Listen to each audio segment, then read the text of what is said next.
নমস্কার বন্ধুরা, মিনুর গপ্পসপ্পর আসরে আজ শোনাব রবীন্দ্রনাথ ঠাকুরের গল্পগুচ্ছের গল্প থেকে মুক্তির উপায় গল্পটি। তবে শুরু করা যাক। ফকিরচাঁদ বাল্যকাল হইতেই গম্ভীর প্রকৃতি। বৃদ্ধ সমাজে তাহাকে কখনোই বেমানান দেখাইত না। ঠান্ডা জল, হিম এবং হাস্যপরিহাস তাহার একেবারে সহ্য হইত না। একে গম্ভীর, তাহাতে বৎসরের মধ্যে অধিকাংশ সময়েই মুখমণ্ডলের চারিদিকে কালো পশমের গলাবন্ধ জড়াইয়া থাকাতে তাহাকে ভয়ঙ্কর উঁচুদারের লোক বলিয়া বোধ হইত। ইহার উপরে অতি অল্প বয়সেই তাহার ওষ্ঠাধর এবং গণ্ডস্থল প্রচুর গোঁফদাড়িতে আচ্ছন্ন হওয়াতে সমস্ত মুখের মধ্যে হাস্যবিকাশের স্থান আর তিলমাত্র অবশিষ্ট রহিল না। স্ত্রী হৈমবতীর বয়স অল্প এবং তাহার মন পার্থিব বিষয়ে সম্পূর্ণ নিবিষ্ট। সে বঙ্কিমবাবুর নভেল পড়িতে চায় এবং স্বামীকে ঠিক দেবতার ভাবে পূজা করিয়া তাহার তৃপ্তি হয় না। সে একটুখানি হাসি খুশি ভালোবাসে এবং বিকচোন্মুখ পুষ্প যেমন বায়ুর আন্দোলন এবং প্রভাতের আলোকের জন্যে ব্যাকুল হয়, সেও তেমনি এই নবযৌবনের সময় স্বামীর নিকট হইতে আদর এবং হাস্য আমোদ যথা পরিমাণে প্রত্যাশা করিয়া থাকে। কিন্তু স্বামী তাহাকে অবসর পাইলেই ভাগবত পড়ায়, সন্ধ্যাবেলায় ভগবত গীতা শোনায় এবং তাহার আধ্যাত্মিক উন্নতির উদ্দেশ্যে মাঝে মাঝে শারীরিক শাসন করিতেও ত্রুটি করে না। যেদিন হৈমবতীর বালিশের নিচে হইতে কৃষ্ণকান্তের উইল বাহির হয়, সেদিন উক্ত লঘু প্রকৃতি যুবতীকে সমস্ত রাত্রি অশ্রুপাত করাইয়া তবে ফকির ক্ষান্ত হয়। একে নোভেল পাঠ, তাহাতে আবার পতিদেবকে প্রতারণা। যাহা হোক, অবিশ্রান্ত আদেশ অনুদেশ উপদেশ ধর্মনীতি এবং দ্বন্দ্বনীতির দ্বারা অবশেষে হৈমবতীর মুখের হাসি, মনের সুখ এবং যৌবনের আবেগ একেবারে নিষ্কর্ষণ করিয়া ফেলিতে স্বামী দেবতা সম্পূর্ণ কৃতকার্য হইয়াছিলেন। কিন্তু অনাসক্ত লোকের পক্ষে সংসারে বিস্তর বিঘ্ন। পরে পরে ফকিরের এক ছেলে এক মেয়ে জন্মগ্রহণ করিয়া সংসার বন্ধন বাড়িয়া গেল। পিতার তাড়নায় এত বড় গম্ভীর প্রকৃতির ফকিরকেও আপিসে আপিসে কর্মের উমেদারিতে বাহির হইতে হইল, কিন্তু কর্ম জুটিবার কোনো সম্ভাবনা দেখা গেল না। তখন সে মনে করিল, বুদ্ধদেবের মতো আমি সংসার ত্যাগ করিব। এই ভাবিয়া একদিন গভীর রাত্রে ঘর ছাড়িয়া বাহির হইয়া গেল। মধ্যে আরেকটি ইতিহাস বলা আবশ্যক। নবগ্রামবাসী ষষ্ঠীচরণের এক ছেলে, নাম মাখনলাল, বিবাহের অনতি বিলম্বে সন্তানাদি না হওয়াতে পিতার অনুরোধে এবং নতুনত্বের প্রলোভনে আরেকটি বিবাহ করে। এই বিবাহের পর হইতে যথাক্রমে তাহার উভয় স্ত্রীর গর্ভে 7টি কন্যা এবং একটি পুত্র জন্মগ্রহণ করিল। মাখন লোকটা নিতান্ত শৌখিন এবং চপল প্রকৃতি। কোনো প্রকার গুরুতর কর্তব্যে দ্বারা আবদ্ধ হইতে নিতান্ত নারাজ। একে তো ছেলেপুলের ভার, তাহার পরে যখন 2 কর্ণধার 2 কর্ণে ঝিকা মারিতে লাগিল, তখন নিতান্ত অসহ্য হইয়া সেও একদিন গভীর রাত্রে ডুব মারিল। বহুকাল তাহার আর সাক্ষাৎ নাই। কখনো কখনো শোনা যায়, এক বিবাহে কিরূপ সুখ তাহাই পরীক্ষা করিবার জন্যে সে কাশীতে গিয়া গোপনে আরেকটি বিবাহ করিয়াছে। শোনা যায়, হতভাগ্য কথঞ্চিত শান্তি লাভ করিয়াছে। কেবল দেশের কাছাকাছি আসিবার জন্য মাঝে মাঝে তাহার মন উতলা হয়, ধরা পড়িবার ভয়ে আসিতে পারে না। কিছুদিন ঘুরিতে ঘুরিতে উদাসীন ফকিরচাঁদ নবগ্রামে আসিয়া উপস্থিত। পথপার্শ্ববর্তী এক বটবৃক্ষতলে বসিয়া নিঃশ্বাস ছাড়িয়া বলিল, আহা, বৈরাগ্যম এবা ভয়ম, দ্বারা পুত্র ধনজন কেউ কারো নয়, কা তব কান্তা কস্তে পুত্র বলিয়া এক গান জুড়িয়া দিল। শোন রে শোন অবোধ মন, শোন সাধুর উক্তি, কিসে মুক্তি, সেই সুযুক্তি কর গ্রহণ, ভবের শুক্তি ভেঙে মুক্তি মুক্তা কর অন্বেষণ, ওরে ও ভোলা মন রে। সহসা গান বন্ধ হইয়া গেল। ওকে ও বাবা দেখছি, সন্ধান পেয়েছেন বুঝি, তবে তো সর্বনাশ, আবার তো সংসারের অন্ধকূপে টেনে নিয়ে যাবেন। পালাতে হলো। ফকির তাড়াতাড়ি নিকটবর্তী এক গৃহে প্রবেশ করিল। বৃদ্ধ গৃহস্বামী চুপচাপ বসিয়া তামাক টানিতেছিল। ফকিরকে ঘরে ঢুকিতে দেখিয়া জিজ্ঞাসা করিল, কে হে তুমি? ফকির, বাবা, আমি সন্ন্যাসী। বৃদ্ধ, সন্ন্যাসী? দেখি দেখি বাবা, আলোতে এসো দেখি। এই বলিয়া আলোতে টানিয়া লইয়া ফকিরের মুখের পরে ঝুঁকিয়া বুড়া মানুষ বহু কষ্টে যেমন করিয়া পুঁথি পড়ে তেমনি করিয়া ফকিরের মুখ নিরীক্ষণ করিয়া বিড়বিড় করিয়া বকিতে লাগিল। এই তো আমার সেই মাখনলাল দেখছি, সেই নাক, সেই চোখ, কেবল কপালটা বদলেছে, আর সেই চাঁদমুখ গোফে দাড়িতে একেবারে আচ্ছন্ন করে ফেলেছে। বলিয়া বৃদ্ধ সস্নেহে ফকিরের শ্বশ্রুল মুখে দুই একবার হাত বুলাইয়া লইল এবং প্রকাশ্যে কহিল, বাবা মাখন। বলা বাহুল্য, বৃদ্ধের নাম ষষ্ঠীচরণ। ফকির সবিস্ময়ে, মাখন? আমার নাম তো মাখন নয়। পূর্বে আমার নাম যাই থাক, এখন আমার নাম চিদানন্দ স্বামী। ইচ্ছা হয়তো পরমানন্দও বলতে পারো। ষষ্ঠী, বাবা, তা এখন আপনাকে চিরেই বলো আর পরমান্নই বলো। তুই যে আমার মাখন, বাবা, সে তো আমি ভুলতে পারবো না। বাবা, তুই কোন দুঃখে সংসার ছেড়ে গেলি? তোর কিসের অভাব? দুই স্ত্রী, বড়টিকে না ভালোবাসিস, ছোটটি আছে, ছেলে পিলেও দুঃখ নেই। শত্রুর মুখে ছাই দিয়ে 7টি কন্যে, একটি ছেলে, আর আমি বুড়ো বাপ, কদিনই বা বাঁচব? তোর সংসার তোরই থাকবে। ফকির একেবারে আতকিয়া উঠিয়া কহিল, কি সর্বনাশ! শুনলেও যে ভয় হয়। এতক্ষণে প্রকৃত ব্যাপারটা বোধগম্য হইল। ভাবিল, মন্দ কি, দিন দুই বৃদ্ধের পুত্রভাবেই এখানে লুকাইয়া থাকা যাক। তাহার পরে সন্ধানে অকৃতকার্য হইয়া বাপ চলিয়া গেলেই এখান হইতে পলায়ন করিব। ফকিরকে নিরুত্তর দেখিয়া বৃদ্ধের মনে সংশয় রহিল না। কেষ্টা চাকরকে ডাকিয়া বলিল, ওরে ও কেষ্টা, তুই সকলকে খবর দিয়া আয় গে, আমার মাখন ফিরে এসেছে। দেখিতে দেখিতে লোকে লোকারণ্য। পাড়ার লোকে অধিকাংশই বলিল, সেই বটে। কেহ বা সন্দেহ প্রকাশ করিল, কিন্তু বিশ্বাস করিবার জন্যই লোকে এত ব্যগ্র যে সন্দিগ্ধ লোকদের উপরে সকলে হারে চটিয়া গেল, যেন তাহারা ইচ্ছাপূর্বক কেবল রসভঙ্গ করিতে আসিয়াছে, যেন তাহারা পাড়ার 14 অক্ষরের পয়ারকে 17 অক্ষর করিয়া বসিয়া আছে। কোনো মতে তাহাদেরকে সংক্ষেপ করিতে পারিলেই তবে পাড়াশুদ্ধ লোক আরাম পায়। তাহারা ভূতও বিশ্বাস করে না, ওঝাও বিশ্বাস করে না। আশ্চর্য গল্প শুনিয়া যখন সকলের তাক লাগিয়া গিয়াছে, তখন তাহারা প্রশ্ন উত্থাপন করে। এক প্রকার নাস্তিক বলিলেই হয়, কিন্তু ভূত অবিশ্বাস করিলে ততটা ক্ষতি নাই। তাই বলিয়া বুড়া বাপের হারা ছেলেকে অবিশ্বাস করা যে নিতান্ত হৃদয়হীনতার কাজ। যাহা হোক, সকলের নিকট হইতে তাড়না খাইয়া সংশয়ীর দল থামিয়া গেল। ফকিরের অতি ভীষণ অটল গাম্ভীর্যের প্রতি ভ্রুক্ষেপ মাত্র না করিয়া পাড়ার লোকেরা তাহাকে ঘিরিয়া বসিয়া বলিতে লাগিল, আরে আরে, আমাদের সেই মাখন আজ ঋষি হয়েছেন, তপস্বী হয়েছেন। চিরটা কাল ইয়ার্কি দিয়ে কাটালে আজ হঠাৎ মহামুনি জামদগ্নি হয়ে বসেছেন।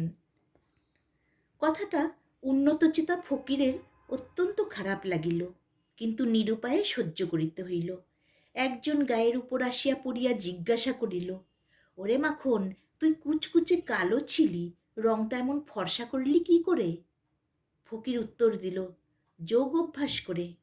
সকলেই বলিল, যোগের কি আশ্চর্য প্রভাব। একজন উত্তর করিল, আশ্চর্য আর কি, শাস্ত্রে আছে ভীম যখন হনুমানের লেজ ধরে তুলতে গেলেন, কিছুতেই তুলতে পারলেন না। সে কি করে হলো? সে তো যোগ বলে। এ কথা সকলকেই স্বীকার করিতে হইল। হেনকালে ষষ্ঠীচরণ আসিয়া ফকিরকে বলিল, বাবা, একবার বাড়ির ভিতরে যেতে হচ্ছে। এ সম্ভাবনাটা ফকিরের মাথায় উদয় হয় নাই। হঠাৎ বজ্রাঘাতের মতো মস্তিষ্কে প্রবেশ করিল। অনেকক্ষণ চুপ করিয়া পাড়ার লোকের বিস্তর অন্যায় পরিহাস পরিপাক করিয়া অবশেষে বলিল, বাবা, আমি সন্ন্যাসী হয়েছি, আমি অন্তঃপুরে ঢুকতে পারবো না।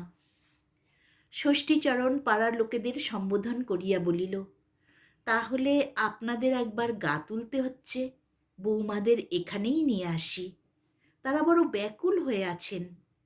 সকলে উঠিয়া গেল।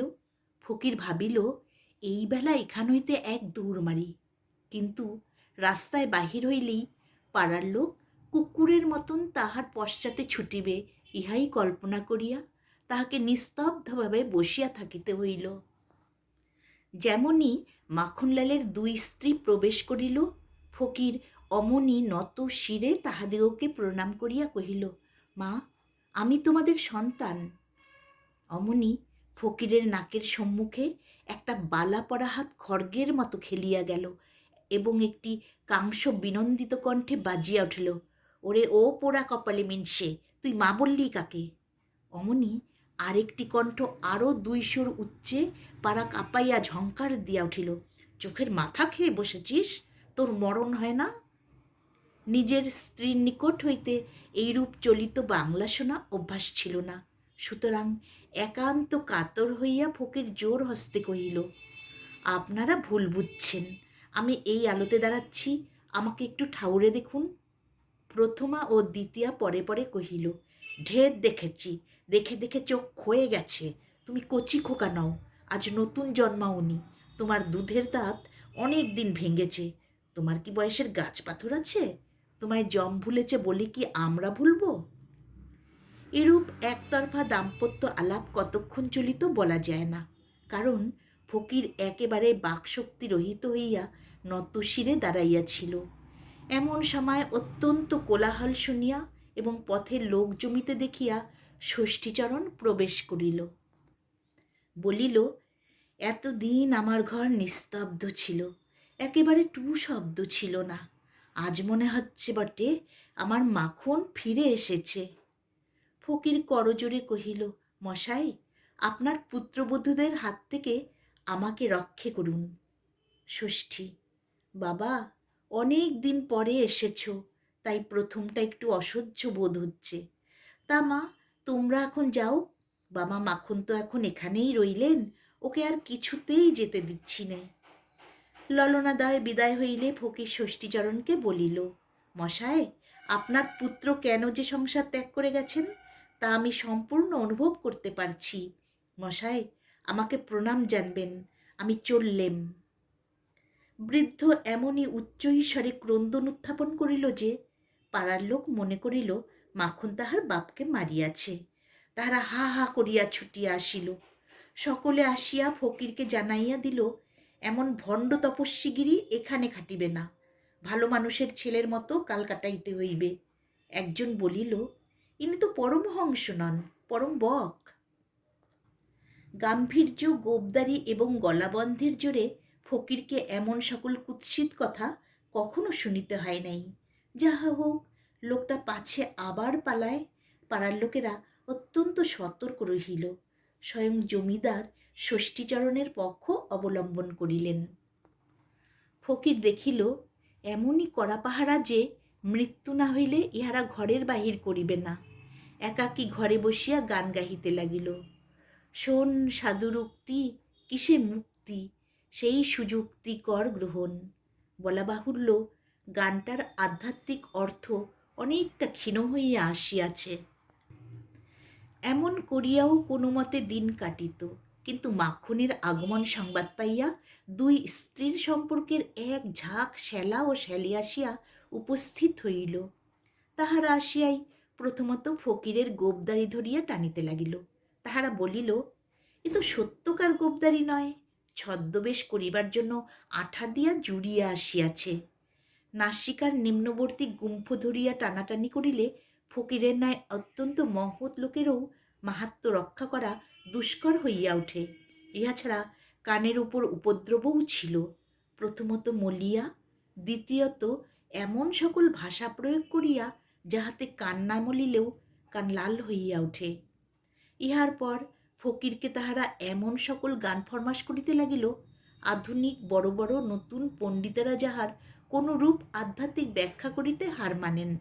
আবার নিদ্রাকালে তাহারা ফকিরের স্বল্পাবশিষ্ট গণ্ডস্থলে চুনকালি মাখাইয়া দিল। আহারকালে কেশুরের পরিবর্তে কচু, ডাবের জলের পরিবর্তে হুকার জল, দুধের পরিবর্তে পিঠালি গোলার আয়োজন করিল। পীড়ার নিচে সুপারি রাখিয়া তাহাকে আছাড় খাওয়াইল, লেজ বানাইল এবং সহস্র প্রচলিত উপায়ে ফকিরের অভ্রভেদী গাম্ভীর্য ভূমিসাৎ করিয়া দিল। ফকির রাগিয়া ফুলিয়া ফাঁপিয়া ঝাঁকিয়া হাঁকিয়া কিছুতেই উপদ্রবকারীদের মনে ভীতির সঞ্চার করিতে পারিল না। কেবল সর্বসাধারণের নিকট অধিকতর হাস্যাস্পদ হইতে লাগিল। ইহার উপরে আবার অন্তরাল হইতে একটি মিষ্ট কণ্ঠের উচ্চহাস্য মাঝে মাঝে কর্ণগোচর হইত। সেটা যেন পরিচিত বলিয়া ঠেকিত এবং মন দ্বিগুণ অধৈর্য হইয়া উঠিত। পরিচিত কণ্ঠ পাঠকের অপরিচিত নহে, এইটুকু বলিলেই যথেষ্ট হইবে যে ষষ্ঠীচরণ কোনো এক সম্পর্কে হৈমবতীর মামা। বিবাহের পর শাশুড়ির দ্বারা নিতান্ত নিপীড়িত হইয়া পিতৃমাতৃহীনা হৈমবতী মাঝে মাঝে কোনো না কোনো কুটুম্ব বাড়িতে আশ্রয় গ্রহণ করিত। অনেক দিন পরে সে মামার বাড়ি আসিয়া নেপথ্য হইতে এক পরম কৌতুক অভিনয় নিরীক্ষণ করিতেছে। তৎকালে হৈমবতী স্বাভাবিক রঙ্গপ্রিয়তার সঙ্গে প্রতিহিংসা প্রবৃত্তির উদ্রেক হইয়াছিল কিনা চরিত্র তত্ত্বজ্ঞ পণ্ডিতেরা স্থির করিবেন, আমরা বলিতে অক্ষম। ঠাট্টার সম্পর্কীয় লোকেরা মাঝে মাঝে বিশ্রাম করিত, কিন্তু স্নেহের সম্পর্কীয় লোকেদের হাত হইতে পরিত্রাণ পাওয়া কঠিন। 7 মেয়ে এবং এক ছেলে তাহাকে এক দণ্ড ছাড়ে না। বাপের স্নেহ অধিকার করিবার জন্য তাহাদের মা তাহাদিগকে অনুক্ষণ নিযুক্ত রাখিয়াছিলেন। 2 মাতার মধ্যে আবার রেষারেষি ছিল। উভয়েরই চেষ্টা যাহাতে নিজের সন্তানই অধিক আদর পায়। উভয়েই নিজ নিজ সন্তানদিগকে সর্বদাই উত্তেজিত করিতে লাগিল। 2 দলে মিলিয়া পিতার গলা জড়াইয়া ধরা, কোলে বসা, মুখচম্বন করা প্রভৃতি প্রবল স্নেহ ব্যক্তি কার্যে পরস্পরকে জিতিবার চেষ্টা করিতে লাগিল। বলা বাহুল্য, ফকির লোকটা অত্যন্ত নির্লিপ্ত স্বভাব, নহিলে নিজের সন্তানদের অকাতরে ফেলিয়া আসিতে পারিত না। শিশুরা ভক্তি করিতে জানে না, তাহারা সাধুত্বের নিকট অভিভূত হইতে শিখে নাই। এই জন্য ফকির শিশুজাতির প্রতি তিল মাত্র অনুরক্ত ছিলেন না। তাহাদিগকে তিনি কীট পতঙ্গের ন্যায় দেহ হইতে দূরে রাখিতে ইচ্ছা করিতেন। সম্প্রতি তিনি অহরহ শিশু পঙ্গপালে আচ্ছন্ন হইয়া বরজাইশ অক্ষরের ছোট বড় নোটের দ্বারা আদ্যপান্ত সমার্কীর্ণ ঐতিহাসিক প্রবন্ধের ন্যায় শোভমান হইলেন। তাহাদের মধ্যে বয়সের বিস্তর তারতম্য ছিল এবং তাহারা সকলেই কিছু তাহার সহিত বয়প্রাপ্ত সভ্য জনচিত ব্যবহার করিত না। শুদ্ধ সূচি ফকিরের চক্ষে অনেক সময় অশ্রুর সঞ্চার হইত এবং তাহা আনন্দ অশ্রু নহে। পরের ছেলেরা যখন নানা সুরে তাহাকে বাবা বাবা করিয়া ডাকিয়া আদর করিত, তখন তাহার সাংঘাতিক পাশবশক্তি প্রয়োগ করিবার একান্ত ইচ্ছা হইত, কিন্তু ভয়ে পারিতেন না। মুখ চক্ষু বিকৃত করিয়া চুপ করিয়া বসিয়া থাকিতেন। অবশেষে ফকির মহা চেঁচামেচি করিয়া বলিতে লাগিল, আমি যাবই, দেখি আমাকে কে আটক করিতে পারে। তখন গ্রামের লোক এক উকিল আনিয়া উপস্থিত করিল। উকিল আসিয়া কহিল, জানেন আপনার 2 স্ত্রী? ফকির, আজ্ঞে, এখানে এসে প্রথম জানলুম। উকিল, আর আপনার 7 মেয়ে, 1 ছেলে, তার মধ্যে 2টি মেয়ে বিবাহযোগ্যা। ফকির, আজ্ঞে, আপনি আমার চেয়ে ঢের বেশি জানেন দেখতে পাচ্ছি। উকিল, আপনার এই বৃহৎ পরিবারের ভরণ পোষণের ভার আপনি যদি না নেন, তবে আপনার অনাথিনী 2 স্ত্রী আদালতের আশ্রয় গ্রহণ করিবেন, পূর্বে হতে বলে রাখলুম। ফকির সবচেয়ে আদালতকে ভয় করিত। তাহার জানা ছিল উকিলেরা জেরা করিবার সময় মহাপুরুষদিগের মানমর্যাদা গাম্ভীর্যকে খাতির করে না, প্রকাশ্যে অপমান করে এবং খবরের কাগজে তাহার রিপোর্ট বাহির হয়। ফকির অশ্রুসিক্ত লোচনে উকিলকে বিস্তারিত আত্মপরিচয় দিতে চেষ্টা করিল। উকিল তাহার চাতুরীর, তাহার উপস্থিত বুদ্ধির, তাহার মিথ্যা গল্প রচনার অসাধারণ ক্ষমতার ভূয় ভূয় প্রশংসা করিতে লাগিল। শুনিয়া ফকিরের আপন হস্তপদ দংশন করিতে ইচ্ছা করিতে লাগিল। ষষ্ঠীচরণ ফকিরকে পুনশ্চ পলায়নোদ্যত দেখিয়া শোকে অধীর হইয়া পড়িল। পাড়ার লোকে তাহাকে চারিদিকে ঘিরিয়া অজস্র গালি দিল এবং উকিল তাহাকে এমন শাসাইল যে তাহার মুখে আর কথা রহিল না। ইহার উপর যখন 8 জন বালক বালিকা গাঢ় স্নেহে তাহাকে চারিদিকে আলিঙ্গন করিয়া ধরিয়া তাহার শ্বাসরোধ করিবার উপক্রম করিল, তখন অন্তরালস্থিত হৈমবতী হাসিবে কি কাঁদিবে ভাবিয়া পাইল না। ফকির অন্য উপায় না দেখিয়া ইতিমধ্যে নিজের পিতাকে একখানা চিঠি লিখিয়া সমস্ত অবস্থা নিবেদন করিয়াছিল। সেই পত্র পাইয়া ফকিরের পিতা হরিচরণবাবু আসিয়া উপস্থিত। পাড়ার লোক, জমিদার এবং উকিল কিছুতেই দখল ছাড়ে না। এ লোকটি যে ফকির নহে মাখন, তাহারা তাহার সহস্র অকাট্য প্রমাণ প্রয়োগ করিল। এমনকি যে ধাত্রী মাখনকে মানুষ করিয়াছিল সেই বুড়িকে আনিয়া হাজির করিল। সে কম্পিত হস্তে ফকিরের চিবুক তুলিয়া ধরিয়া মুখ নিরীক্ষণ করিয়া তাহার দাড়ির উপরে দরবিগলিত ধারায় অশ্রুপাত করিতে লাগিল। যখন দেখিল তাহাতেও ফকির বশ মানে না, তখন ঘুমটা টানিয়া 2 স্ত্রী আসিয়া উপস্থিত হইল। পাড়ার লোকেরা শশব্যস্ত হইয়া ঘরের বাহিরে চলিয়া গেল। কেবল 2 বাপ, ফকির এবং শিশুরা ঘরে রহিল। 2 স্ত্রী হাত নাড়িয়া নাড়িয়া ফকিরকে জিজ্ঞাসা করিল, কোন চুলোয় জমের কোন দুয়ারে যাবার ইচ্ছে হয়েছে? ফকির তাহা নির্দিষ্ট করিয়া বলিতে পারিল না, সুতরাং নিরুত্তর হইয়া রহিল।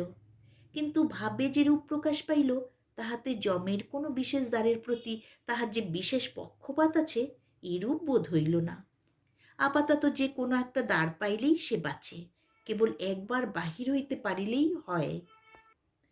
তখন আরেকটি রমণীমূর্তি গৃহে প্রবেশ করিয়া ফকিরকে প্রণাম করিল। ফকির প্রথমে অবাক, তাহার পরে আনন্দে উৎফুল্ল হইয়া উঠিয়া বলিল, এ যে হৈমবতী। নিজের অথবা পরের স্ত্রীকে দেখিয়া এত প্রেম তাহার চক্ষে ইতিপূর্বে কখনো প্রকাশ পায় নাই। মনে হইল মূর্তিমতী মুক্তি স্বয়ং আসিয়া উপস্থিত। আরেকটি লোক মুখের উপর শালমুড়ি দিয়া অন্তরাল হইতে দেখিতেছিল, তাহার নাম মাখনলাল। একটি অপরিচিত নিরীহ ব্যক্তিকে নিজ পদে অভিষিক্ত দেখিয়া সে এতক্ষণ পরম সুখানুভব করিতেছিল। অবশেষে হৈমবতীকে উপস্থিত দেখিয়া বুঝিতে পারিল উক্ত নিরপরাধ ব্যক্তি তাহার নিজের ভগ্নিপতি। তখন দয়াপরতন্ত্র হইয়া ঘরে ঢুকিয়া বলিল, না, আপনার লোককে এমন বিপদে ফেলা মহাপাতক। 2 স্ত্রীর প্রতি অঙ্গুলি নির্দেশ করিয়া কহিল, এ আমারই দড়ি, আমারই কলসি। মাখনলালের এই অসাধারণ মহত্ব ও বীরত্বে পাড়ার লোক আশ্চর্য হইয়া গেল।